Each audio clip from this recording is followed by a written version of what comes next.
تو یہ رونقیں انسان کو نا راستے سے ہٹانے کا چونکہ باعث بنتی ہیں. یہ میں نے صرف مثال کے لیے آپ کو سمجھانے کے لیے ہے. بیسیوں وجوہات ہو سکتی ہیں، بیسیوں وجوہات ہوتے ہیں جو انسان. تو خاتمے تک جانا بہت مشکل ہوتا ہے، یعنی آخر تک انسان قائم رہے اپنے اس راستے پہ جو بھی اس نے اچھا اگر راستہ انتخاب کیا ہے. تو یہ خاتمہ بالخیر جسے کہتے ہیں، مومن بن کے مرے. ہاں، جیسے کہ قرآن میں ایک آیت میں بھی ہے کہ آپ مریں اور مسلمان ہو کر مریں. تو یہ بہت آپ نے سنا ہوگا، حدیث میں بھی ہے کہ شیطان کی کوشش ہوتی ہے کہ آخری لمحے بھی کوشش کرے کہ کیا ہے، بندے کا کلمہ پورا پڑھنے اسے نہ دے.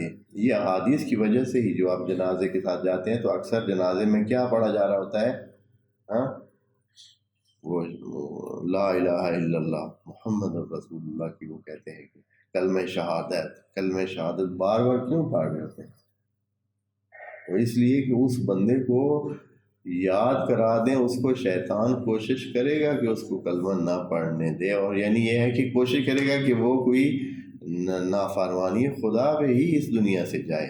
تو بار بار یہ اس لیے جنازے کے ساتھ پڑھا جا رہا ہوتا ہے، بار بار کہتے ہیں کلمہ شہادت یا دوسرے ایسے، یا تلقین. جیسے تلقین کس لیے کہی جائے تو ادھر اس کو اس نے بالکل اس کا قبضہ ہو جاتا ہے، اور وہ انسان کیونکہ پیچھے سے اس کے ساتھ ہمراہ آ رہا ہوتا ہے تو ساری اسی کی مانتا ہے، اور آخر میں وہ اس سے یہی کہلوا دیتا ہے کہ آپ دوستی کا حق نبھاؤ اور کیا کرو، اب تک دوست ٹکے رہے اور ساری زندگی میرے ساتھ چلتے رہے.